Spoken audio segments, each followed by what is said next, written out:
የኮሎኔል መንግስቱ ኃይለማርያም ያልተቆፈሩ ሚስጥሮች በግርማዊ ቀዳማዊ ንጉሠ ነገሥት አጼ ኃይለ ሥላሴ ላይ መፈንቅለ ንግሥናን አካሂደው ነው ወደ ታላቁ ቤተ መንግሥት የገቡት። በኢትዮጵያ የፖለቲካ ታሪክ የመጀመሪያው ፕሬዝዳንት ነበሩ። ከሻለቃነት ማዕረግ ተነስተው ደርግ የተባለ አምባገነንና ወታደራዊ መንግሥትን ማቋቋሙ። የኢሰፓ ማዕከላዊ ኮሚቴ ዋና ጸሐፊ፣ የኢሂድሪ ፕሬዝዳንትና የአብዮታዊ ጦር ኃይሎች ጠቅላይ አዛዥም ነበሩ። ኮሎኔል መንግስቱ ኃይለማርያም ወልዴ ይባላሉ። ኢትዮጵያን ለ17 ዓመታት በጦርነት መሃል ሆነው መርተዋታል። በመሪነትም ሆነ በስደት ዘመናቸው ስማቸው በደግም ሆነ በክፉ ነገሮች ይነሳል። በሶሻሊዝም ርዕዮተ ዓለም አራማጅነትም ይታወቃሉ። የኢትዮጵያ ሕዝብን እስካሁን በሁለት ጎራ የከፈሉ ሰው ናቸው። ወጣትና ምሁርን እንደ ቅጠል ያረገፉ ጨካኝ መሪ ነበሩ የሚላቸው ሕዝብ እንዳለ ሁሉ በሌላኛው ጫፍ ያለው ሕዝብ ደግሞ ሀገር ወዳድና ሐቀኛ ይላቸዋል። ሰላም ጤና ይስጥልን ውድ የዳር ቲዩብ ቻናል ተከታዮች፣ በዛሬው መሰናዷችን ያለንበት ወቅት በኢትዮጵያ የፖለቲካ ታሪክ ውስጥ በርካታ ሁነቶች የተከናወነበት በግንቦት ወር ላይ ነው። በአንዳንድ ሰዎች አንደበት ግንቦት የፖለቲካ ወር እየተባለ ይጠራል። እኛም በኢትዮጵያ የፖለቲካ ታሪክ ውስጥ የማይዘነጉትን ኮሎኔል መንግስቱ ኃይለማርያምን ለዛሬ መርጠንላችኋል።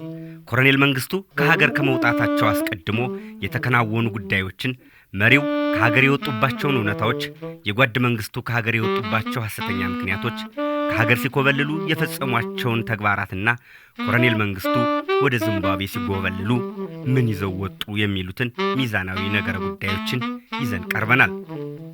በቅድሚያ በኮሎኔል መንግስቱ ኃይለማርያም ከሀገር መውጣትና በገንዘብ ዙሪያ የሚነሱ ርዕሰ ጉዳዮችን የሚመለከቱ መረጃዎች የተወሰዱት ከጉዳዩ ባለቤት ኮሎኔል መንግስቱ ኃይለማርያም ቃለ መጠይቆችና በእርሳቸው ዙሪያ ከተጻፉ ነበር እና ትግላችን ከተሰኙት መጽሐፍት ከወቅቱ ከፍተኛ የደርግ ባለስልጣን የፍቅረ ሥላሴ ወግደረስ እኛና አብዮቱ፣ የሙሉጌታ ሎሌ አጥፍቶ መጥፋት፣ ከሞሳዱ ሰላይ ስቴፈን ስፔክል ወይም የኦፕሬሽን ሰለሞን መጽሐፍ ደራሲ፣ የጋዜጠኛ ገነት አየለ የኮሎኔል መንግስቱ ትዝታዎች፣ ኮሎኔል መንግስቱን የያዘችውን አውሮፕላን ካበረሩት ዋናና ምክትል ካፒቴኖች ቃለ መጠይቆች፣ የአሜሪካው ዘ ሰንዴይ ታይምስ ጋዜጣ ከሌሎች ተጨባጭና ሚዛናዊ የሆኑ ሰነዶችን በመፈተሽ ነው።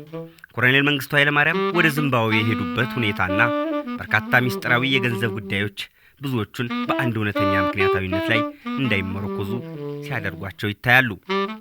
ይህ ርዕሰ ጉዳይ በተለይ ጓድ መንግስቱን በሚወዱት ወይም በሚጠሏቸው ሰዎች ጎራ በርካታ ውዝግቦችን ያስነሳል። ስለዚህ እኛም በርዕሰ ጉዳዩ ዙሪያ በዘመኑ የተከሰቱትን ተጨባጭ እውነታዎችን ባጭሩ በማቅረብ ፍርዱን ለቻናላችን ተከታዮች እንተዋለን። ለኮሎኔል መንግስቱ ከሀገር መውጣት በርካታ ግራ አጋቢ ምክንያቶች ይገለጻሉ። ከነዚህም መካከል በአሜሪካ መንግስት ጫናና በሲአይኤ የስለላ ድርጅት ግፊት ተደርጎባቸው ነው። በእስራኤል ሞሳድ ድብቅ ዓላማ ነው። የህወሓት መራሹ ታጣቂ ቡድን ከአሜሪካ ጋር ፕሬዝዳንቱ ከሀገር እንዲወጡ በመደራደሩ ነው የሚሉና ሌሎች አስገራሚ ጉዳዮችም ይጠቀሳሉ። በዚያን ወቅት ፕሬዝዳንቱ ከሀገር የኮበለሉት በሌሎች አካላት ግፊት ነው ወይስ በራሳቸው ውሳኔና ፈቃድ ነው? በዚህ ዝግጅት በወቅቱ የተከናወኑትን አበይት ሁነቶችን እንደሚከተሉት ባጭሩ እናቀርብላችኋለን። ለቻናላችን አዲስ ከሆኑ ሰብስክራይብ በማድረግ ይጀምሩ። ይህ ዳር ቲዩብ ነው። ኮሎኔል መንግስቱ ኃይለማርያም ከሀገር የወጡት ተዘጋጅተው ወይስ ድንገት? ከሀገር የወጣሁት ተገድጄ ነው። የትግል ጓዶቼ አሲረውብኝ ነው። ኮሎኔል መንግስቱ ኃይለማርያም ጓድ መንግስቱ ከሀገር ከመውጣታቸው ወራቶችና ቀናቶች በፊት እንዲሁም ከኢትዮጵያ ወጥተው ኬንያ ሲሄዱ ከዚያም ዚምባብዌ ደርሰው ኑሯቸውን እስከ መሰረቱበት ወቅት ፕሬዝዳንቱ የኮበለሉት በራሳቸው ውሳኔ ነው ወይስ በሌሎች ሚስጥራዊ በሆኑ እጆች ግፊት ሳቢያ ነበር በሚለው ጉዳይ ላይ የፕሬዝዳንቱ የቅርብ ዘመዶች፣ ባለስልጣናት፣ አማካሪና ረዳቶች፣ ካፒቴኖች፣ የእስራኤል የስለላ ባልደረቦች፣ ሌሎች ጋዜጠኞችና የታሪክ ጸሐፊያን በጉዳዩ ዙሪያ ከታዩ ከተሰሙና በምርምር ከተገኙ ውጤቶች ላይ በመነሳት በርካታ ማስረጃዎችን የኮሎኔል መንግስቱ አጎት ከሞስኮ ተነስተው የዚምባብዌ አምባሳደር የሆኑት ለምንድን ነው? ኮሎኔል መንግስቱ በሞስኮ መንግስት የጣለባቸውን ኃላፊነት ሲያከናውኑ የነበሩት አጎታቸውን አምባሳደር አስራት ወልዴን ከነበራቸው ኃላፊነት በማንሳት የዚምባብዌ አምባሳደር እንዲሆኑ ሹመት የሰጧቸው ከሀገር ከመኮብለላቸው ከወራቶች በፊት ነበር። ከዚህ ሹመት በኋላ በነበሩት ጊዜያት ውስጥ የፕሬዝዳንቱ ባለቤት ልጆቻቸውና ራሳቸው ጓድ መንግስቱ በዚምባብዌ መገኘታቸው ድንገተኛ አጋጣሚ ወይስ ታቅዶበት የተከናወነ ድርጊት ነው? ቀድሞ ዚምባብዌ ደርሰው የተመለሱት ቀዳማዊት እመቤቱ ባንቺ ቢሻው የጓድ መንግስቱ አጎት አምባሳደር አስራት ወልዴ ዚምባብዌ መሾም ከአንዳች እውነት ጋር ይታረቃል። በመጋቢት ወር 1983 ዓመተ ምህረት እመቤቱ ባንቺ ቢሻው በዚምባብዌ ምስጢራዊ ጉዞ አደረጉ። እመቤቲቱ እግረ መንገዳቸውን በቀጣይ ዘመናት ከቤተሰቦቻቸው ጋር የሚኖሩበትን ቅንጡ ቤት ግዥና የልጆቻቸውን ትምህርት ቤት ምቹነትን አረጋገጡ። በእርግጥ ይህ መረጃ የደረሳቸው የዚምባብዌ ብላቸው ነበር። በጓድ መንግስቱ የተደረገው የባለስልጣናት ሹምሽረት ኮሎኔል መንግስቱ ኃይለማርያም ወደ ዚምባብዌ ከማቅናታቸው ጥቂት ቀናት አስቀድመው በምክትል ፕሬዝዳንቱ ኮሎኔል ፍስሐ ደስታ ቦታ ሌተናንት ጄኔራል ተስፋዬ ገብረ ኪዳንን ሹመው ነበር። ፕሬዝዳንት መንግስቱ ከሀገር በኮበለሉ ዕለት የሀገሪቱ የሪፐብሊክ መሪ ሆነው የተሾሙትም እኒሁ ሌተናንት ጄኔራል ተስፋዬ ገብረ ኪዳን ነበሩ። ግንቦት 12 1983 ዕለት በመኮብለሉ ዋዜማ ፕሬዝዳንት መንግስቱ ኃይለማርያም ከሀገር ሊወጡ ባሉበት በግንቦት ወር ውስጥ በነበሩት ቀናት በሀገሪቱ ሚዲያ መግለጫዎችና በጓዶቻቸው ስብሰባ ሂደት ላይ ተስፋ ቆርጠው ታይተው ነበር። ግንቦት 12 ዕለትና ምሽት ላይ ጓድ መንግስቱ የቀድሞ አስፈሪ ግርማ ሞገሳቸው ከላያቸው ተገፎ በመጥፎ ስሜት ውስጥ ነበሩ። ይህንንም በብሔራዊ የዘመቻ ማዕከል አብረዋቸው ተሰብስበው የነበሩት የደርግ ጓዶቻቸው በመሪያቸው ላይ አስደንጋጭ የባህሪ ለውጦችን ሲመለከቱ እንደነበር ገልጸዋል። አብዛኛዎቹ የደርግ ባለስልጣናት የመሪያቸውን ስሜት መለዋወጥ ምክንያት ሲፋለማቸው የነበረው ታጣቂ ጦር ወደ ዋና ከተማዋ መቃረቡና ከጦሩ መመናመን ጋር አያይዘውት ነበር። የፕሬዝዳንት መንግስቱ የግንቦት 12 ቀን ቀጭን ትዕዛዝና ሰነድ የማስወገድ ተግባር ጓድ መንግስቱ ለኢታማዦር ሹሙና ለልዩ ረዳታቸው መንግስቱ ገመቹ ነገ ማለዳ ማለትም ግንቦት 13 ብላቴ ወታደራዊ ማሰልጠኛ ጣቢያ ያሉትን ሰልጣኞች መጎብኘት እንደሚፈልጉ አውሮፕላን ከበቂ ነዳጅ ጋር እንዲዘጋጅ ትዕዛዝ ሰጡ። ፕሬዝዳንቱ የዛን ቀን ምሽት አስፈላጊ ሰነዶችን ሲያስወግዱና የጉዞ ዕቃዎችን ሲሸክፉ አደሩ። ግንቦት 13 1983 ዓመተ ምህረት ማለዳ በቦሌ አውሮፕላን ማረፊያ ምን ተፈጠረ?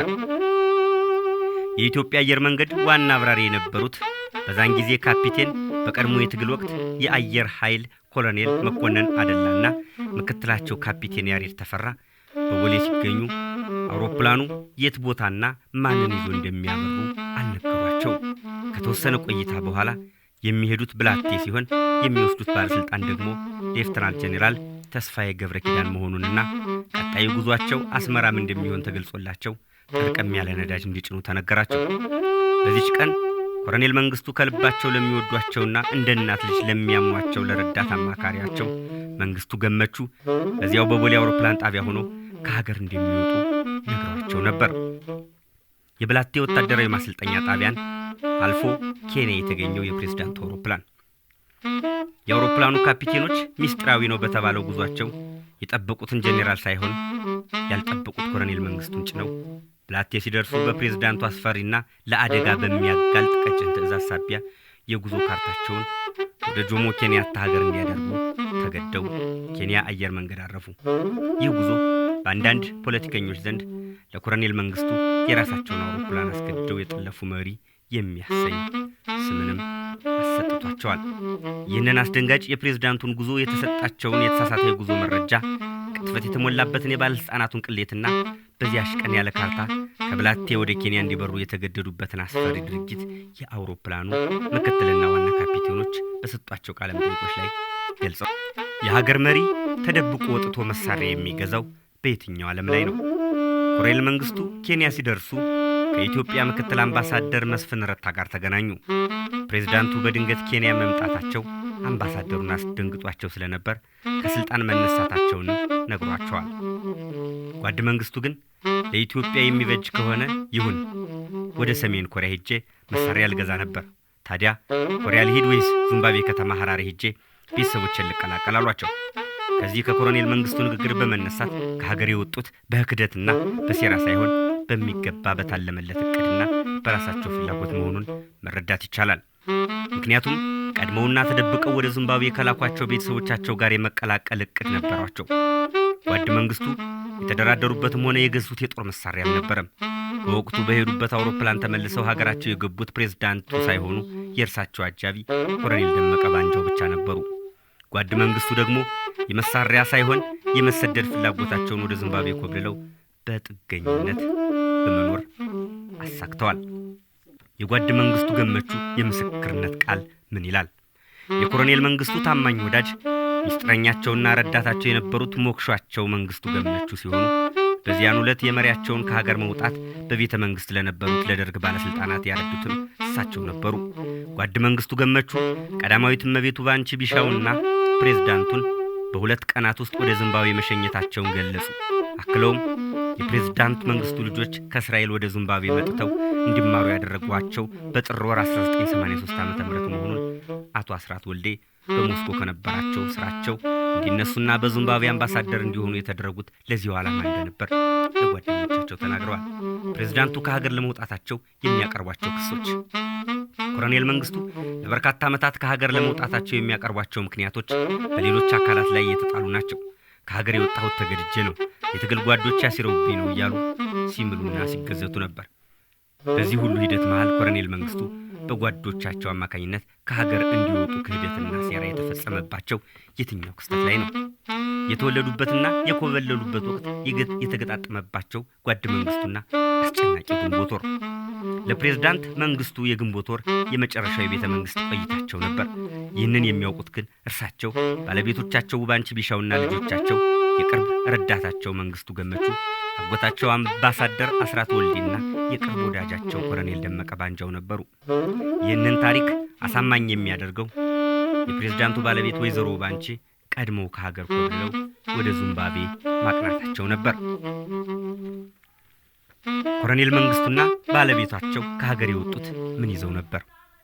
ጓድ መንግስቱ ከሀገር ከመውጣታቸው ወራቶችና ቀናቶች በፊት እንዲሁም ከኢትዮጵያ ወጥተው ኬንያ ሲሄዱ ከዚያም ዚምባብዌ ደርሰው ኑሯቸውን እስከ መሰረቱበት ወቅት ድረስ የገንዘብ አቅማቸው እንዴት ነበር በሚለው ጉዳይ ላይ የፕሬዝዳንቱ የቅርብ ዘመዶች፣ ባለስልጣናት፣ አማካሪና ረዳቶች፣ ካፒቴኖች፣ የእስራኤል የስለላ ባልደረባ፣ ሌሎች ጋዜጠኞችና የታሪክ ጸሐፊያን በጉዳዩ ዙሪያ ከተከሰቱ ሁነቶች በመነሳት በርካታ መረጃዎችን ያቀርባሉ። ወይዘሮ ባንቺ ቢሻውና በኢትዮጵያ አውሮፕላን ወደ ዚምባብዌ የተጫኑላቸው 17 ሻንጣዎች። ዕለቱ ግንቦት 12 1983 ዓ.ም ነበር። ማለዳ ላይ በቦሌ አውሮፕላን ማረፊያ የተገኙት ወይዘሮ ባንቺ ከ17 ሻንጣዎቻቸው ጋር በኢትዮጵያ አየር መንገድ አውሮፕላን በበረራ ቁጥር 727 በካፒቴኑ ውብሸት ተክሉ እየበረሩ ወደ ዚምባብዌ ያቀኑ። የዚህ ሁነት የዓይን እማኝ የነበሩት ደግሞ ለሌላ ሀገር በረራ ዝግጅታቸውን ጨርሰው ሲጠባበቁ የነበሩት ካፒቴን ተስፋ አሸናፊ ነበሩ። በእመቤቲቱ ሻንጣዎች ውስጥ የነበሩት ነገሮች ተራ ቁሳቁሶች ናቸው ወይስ ከዕቃነት የተሻገሩ ሚስጥር ነበራቸው? ከሀገሬ የተረፈችኝ እጄ ላይ ይዣት የወጣሁት በትረ መኮንኔ ብቻ ናት። ኮሎኔል መንግስቱ ኃይለማርያም። ኮሎኔል መንግስቱ ኬንያ ሲደርሱና ከኢትዮጵያ ምክትል አምባሳደር መስፍን ረታ ጋር ሲገናኙ በገንዘብ የተሞላ ሻንጣ ወይም ብሪፍ ኬዝ ይዘው እንደነበርና ከተወሰነ ቆይታ በኋላ ገንዘቡን ይዘው ወደ ዚምባብዌ እንደሄዱ ይገለጻል። በጓድ መንግስቱ ሻንጣ ውስጥ የነበረው ገንዘብ መጠን በአገላለጹ ላይ ቢለያይም በመሰረታዊ ጉዳይ ግን ፕሬዝዳንቱ ከሀገራቸው ገንዘብ ይዘው መውጣታቸውን የሚገልጹት የእርሳቸው የቅርብ ሰዎች ናቸው። እንዲያውም ገንዘቡ ምን ያደርጋል ሲባሉ መሳሪያ ገዝቼ በደቡብ በኩል ልገባ ነው ብለውም ገልጸዋል ስለያዙት ቦርሳ ሲናገሩ። በኮሎኔል መንግስቱ ኃይለማርያም ሐቀኝነት ላይ የሚቀርቡ አደገኛ ቅሬታዎች።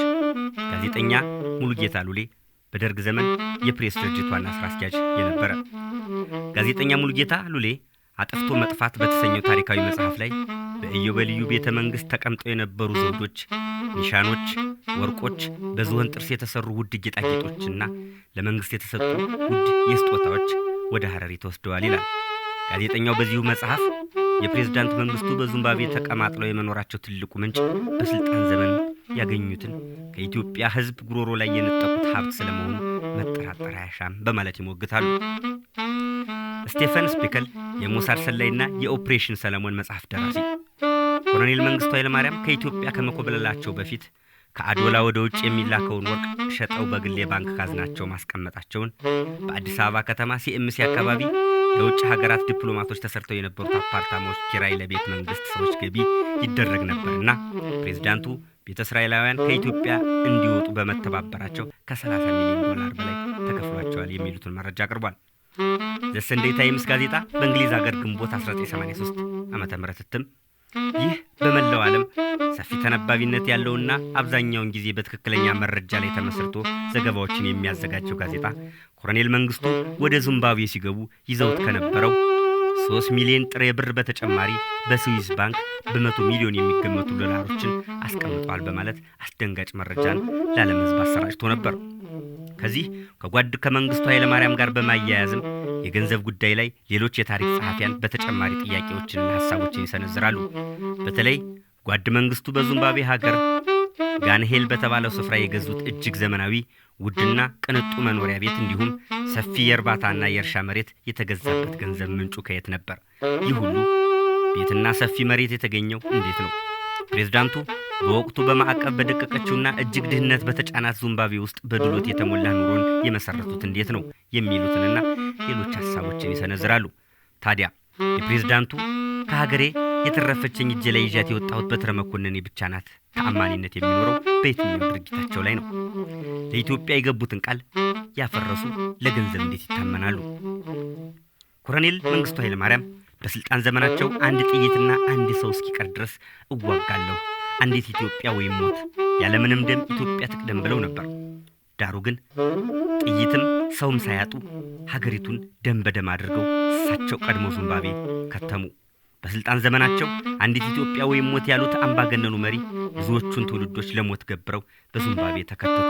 ሀገራቸውን እንደሚወዱ ሲሙሉና ሲገዘቱ የሀገሪቱን ክብር ያስጠበቁትንና ለሚወዱት ህዝባቸው ባለውለታ የነበሩትን ንጉሥ አፄ ኃይለ ሥላሴን በአሰቃቂ ሁኔታ እንዲገደሉ የኢትዮጵያ እንቁ ምሁራንንና ሚኒስተሮች እንዲረሸኑ በርካታ ወጣቶች በጦርነት እሳት እንዲማገዱ ሚሊዮን ዜጎች ሀገራቸውን ጥለው እንዲሰደዱ የትግል ጓዶቻቸውን በጭንቅ ቀን ከድተው ከሀገር በመውጣት ከ20 ዓመታት በላይ እንዲታሰሩ የሞት ፍርድ እንዲቀበሉ ያደረጉት የበርካታ እናቶች ወጣት ልጆችን ከጎጇቸው ነጥቀውና በግዳጅ ውትድርና ለሞት ሸኝተው በአንጻሩ 3ንም ልጆቻቸውን ዚምባብዌ ልከው በዶክተርነት ሙያ ያስመረቁትና ኢትዮጵያን ለ17 ዓመታት በመከራና ቅርቃር ውስጥ የከተቷትን የአሁኑ የ84 ዓመት አዛውንት የቀድሞው የኢትዮጵያ ፕሬዝዳንት የነበሩት ኮሎኔል መንግስቱ ኃይለማርያም ከዛሬ 34 ዓመታት በፊት ይህንን አይነት ኢትዮጵያዊ ይመስሉ ነበር።